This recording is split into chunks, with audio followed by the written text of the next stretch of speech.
absurdo porque deja además a los menos preparados, a los más vulnerables, a los que no tienen realmente un mínimo de preparación y que están empezando realmente en el aspecto laboral, fuera de eso.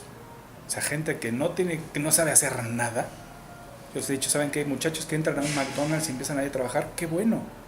¿Por qué? Porque están empezando y se hacen responsables de lavar platos, de lavar baños, de atender a clientes, empiezan a ganar habilidades de la vida real, porque no las tienen.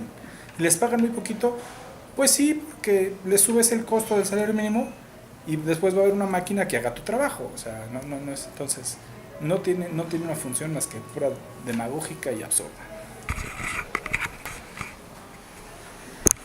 De hecho, los orígenes del salario mínimo son raciales. Empiezan en los Estados Unidos y empiezan para limitar a los negros en la forma de trabajar. O sea, ya desde el principio la planeación del salario mínimo es absolutamente abominable, sí, o sea, es terrible. La segunda, en México es muy poca la gente que gana el salario mínimo, y el salario mínimo es una forma de establecer qué es lo que paga el mercado por lo que sabes hacer.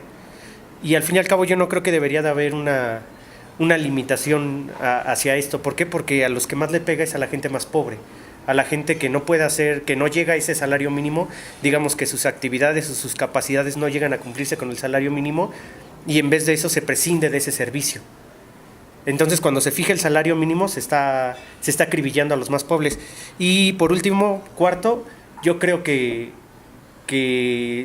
una persona puede irse a la cama con quien quiera, si es entre dos personas y es un convenio y es una voluntad. Lo mismo sucede, o más, ¿sí? O lo mismo sucede cuando hacemos un convenio de trabajo. Si dos personas están de acuerdo en un determinado salario, los dos son adultos y los dos pueden elegir qué es lo que más les conviene. No creo que pueda haber algún sistema regulatorio o alguien que les diga qué hacer. Eso es coartarle su libertad.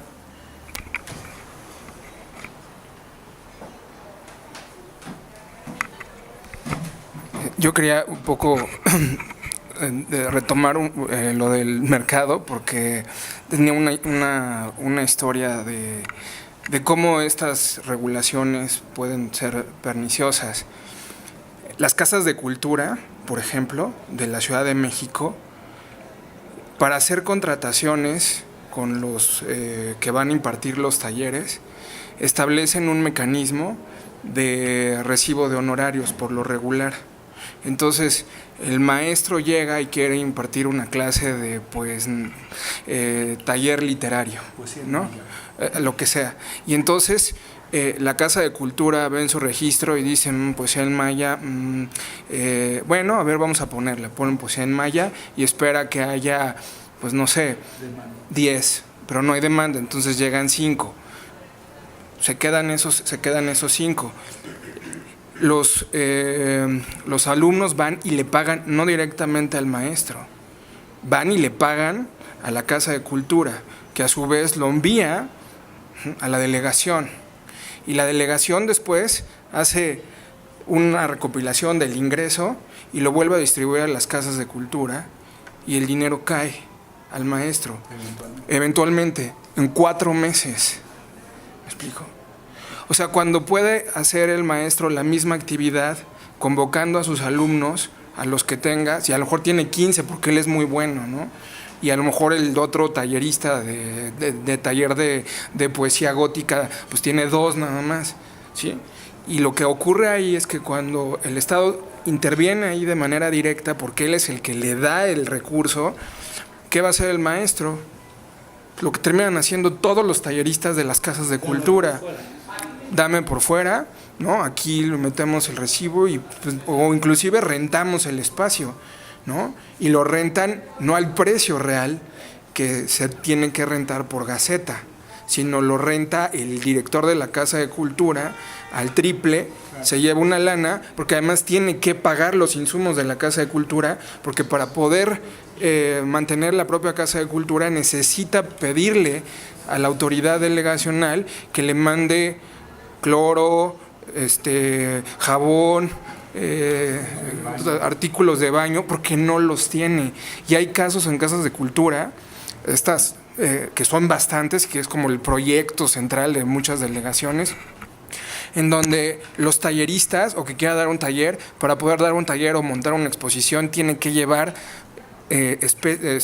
cosas en especie para intercambiarlas, porque no tienen esos insumos. Entonces, ajá, exactamente. Entonces no hay como una libre competencia y ves otros modelos como Casa Lam, ¿no? Sí. Una pregunta, ¿es legal ¿Qué? ese sistema legal de que la Casa de Cultura recaude? Sí, es establecido por reglamento, así funcionan, se llaman casas de autogenerados. Y entonces llega cualquier tallerista, están 10 personas de alumnos, esas 10 personas pagan, les dan un recibo, el director de la Casa de Cultura tiene que llevar ese dinero, lo deposita al banco de la delegación lo recauda, ¿no? Se va a un concentrado general, el director de finanzas de la delegación tiene que girar una orden para que se vuelva a redistribuir ese dinero dependiendo cuánto haya recaudado la casa, pero los talleristas y el profesor en particular se tardan de 4 a 5 meses en recibir su salario.